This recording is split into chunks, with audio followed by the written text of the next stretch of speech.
This week on Inside Boulder News, election results are in and the City of Boulder has 3 new council members. The Public Utilities Commission spells out a path towards the creation of a local electric utility, and Olympic bronze medalist Alex Deibold trains in Boulder for his upcoming boardercross season.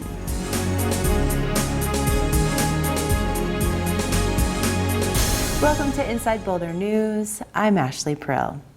On Tuesday, voters elected 3 new members and 2 incumbents to the 9-person Boulder City Council. 17 candidates competed to fill the 5 open seats, and the top 5 with the most votes were elected.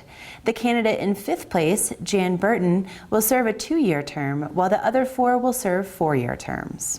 Voters said no to ballot question 300, the neighborhood right to vote on land use regulation changes, ballot question 301, new development shall pay its own way, and ballot question 2R, amending charter provisions regarding compensation for council members. Voters approved the short-term rental tax, the utility occupation tax extension, and the climate action plan tax extension, as well as an update related to the Library Commission.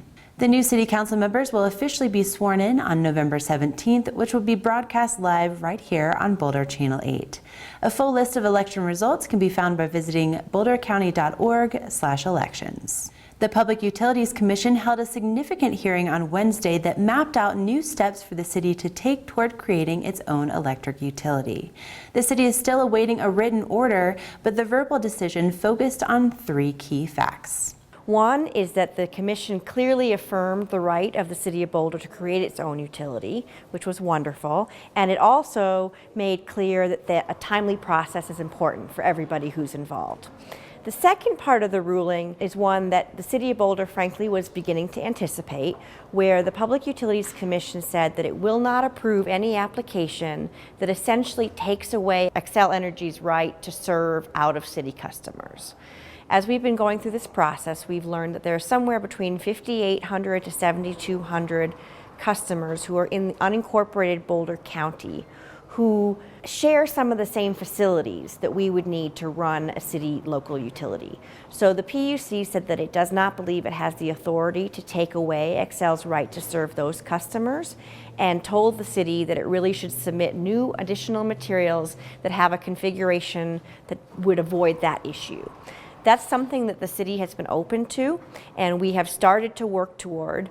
One of the things we've discovered, though, is that we really need a lot more information from Xcel Energy in order to be able to come up with a technical plan that is thorough, takes into account all of the customers' needs, and would meet the kind of scrutiny that the Public Utilities Commission would give it.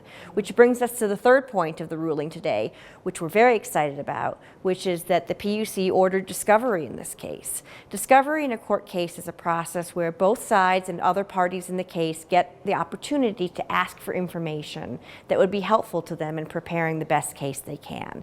We've awaited this day for a long time. There's a lot of information that we'd like to have from Xcel Energy, and unfortunately Xcel has not been able to provide it to us, or not willing to provide it to us, over the last couple of years. But with this new information, we are optimistic that we can both come up with a plan that works great for City of Boulder customers and customers who live within the city limits, and also take into account the direction that we receive from the Public Utilities Commission. The next steps towards creating a local electric utility will be laid out clearly once the city receives the written order from the PUC. But in the meantime, the city is preparing for 2 options. One possibility is that we would basically, they would dismiss the application we currently have in front of them, and we would submit a whole new application. Or they may allow some of that application to stand as is, and we would supplement the application, which is something we'd already asked them for permission to do. So we're awaiting the written ruling just to see which way the commissioners would like to go, but the end effect is the same, that over the next several months we anticipate we'll be doing discovery, where we will be answering questions from Xcel and they will be answering questions from the city, and then the commission will then chart out a course once they get a new either supplemental application or a new application from Boulder that takes into account the information we get from Xcel, as well as the direction we've received from the PUC. The city plans to do a cost analysis to determine how the PUC decision will affect the municipalization effort going forward. So we're still going to have to evaluate the financial implications. Obviously, if we come up with a new configuration for interconnecting with Xcel's system, there may be some cost savings associated with that, and there may be additional costs associated with that. Once we have everything we need from Xcel Energy so that our engineers can get to work, we'll have a better sense of what kind of configuration we're looking at, and we are absolutely committed to voters and to the customers we would serve to doing some sort of a cost analysis to make sure that we can still meet the charter requirements. The city also recognizes that the timeline for creating a local electric utility is exceeding initial expectations. It is true that this timeline is taking longer than we had hoped. And this decision, with the need for discovery and the need for supplemental materials, could expand that timeline. We're still evaluating by how much we think that will happen and what the impacts are. At this point in time, our work plan program is designed to try to get us to opening day for a new utility, essentially being the end of 2017. If that changes as a result of these new developments, we'll let the community know, but at this point we're still trying to target that date. For information about the entire process involved in creating a local electric utility, visit boulderenergyfuture.com. Last week, the city completed the sale of the Certificates of Participation, or COPs, that will be used to finance the purchase of the former Boulder Community Health property west of Broadway. The city was able to secure a more favorable interest rate than initially expected at 3.599%, which means the city's annual payments for the former hospital site will be less than $3 million. We had estimated when we talked to council before we did this competitive sale, we said we thought they'd probably come in at $3.1 million, $3.2 million per year for annual payments. The actual payments came in, the highest one's a little under $2.9 million per year. So it was a good day. We got a very good interest rate, very competitive. The city's solid financial policies and consistently high financial performance helped to secure the favorable rate. The rating on those, because they're not general obligation bonds, they're backed by the full faith and credit of the city. They are a lease, so they're, in the market, they're not as rated as high.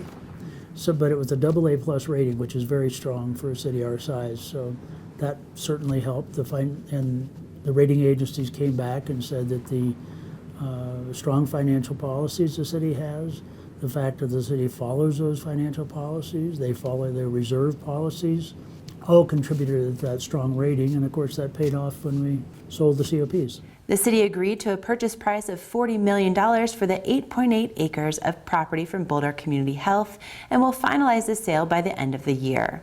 Once the city closes on the property, an extensive public process will begin to decide how the site will be used in the future. More information about the project can be found on the city's website. It's that time of year again when the City of Boulder is preparing for snowfall and wants to remind people to clear their sidewalks.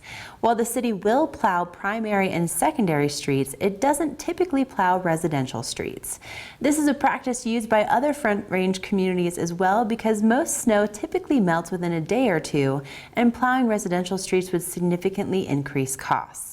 However, residents can request plowing on a specific street by calling 303-413-7109 or by making a snowplow request on the Inquire Boulder website.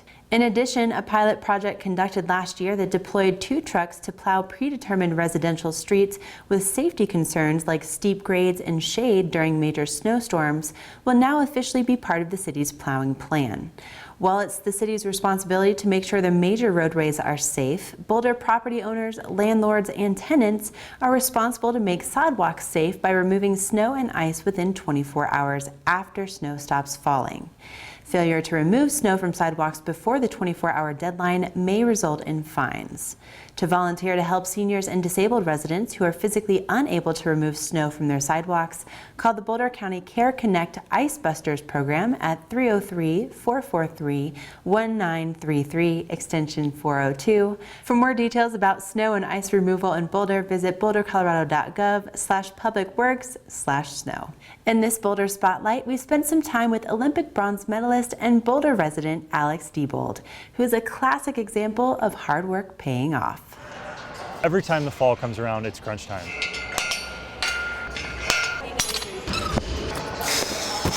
I'd rather be out riding my snowboard, but there's some important things that I need to do to finalize my training.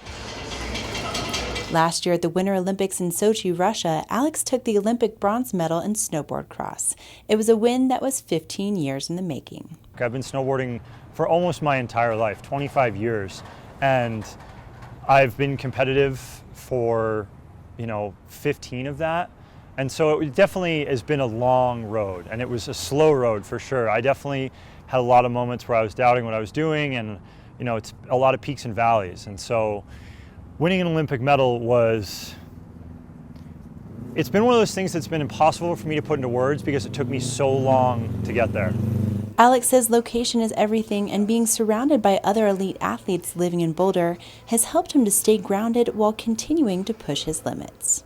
When you see somebody that's stronger or faster, you're inspired to do that. And when you surround yourself with people that are strong and driven and competitive, it elevates everybody's game. If there's just one guy that's really good and he has no one to push him, he's not going to see a lot of progression. And so I think now that it's a hotbed, people come here and the bar is continually raised. His philosophy is that to succeed in boarder cross, it requires a dynamic range of strengths.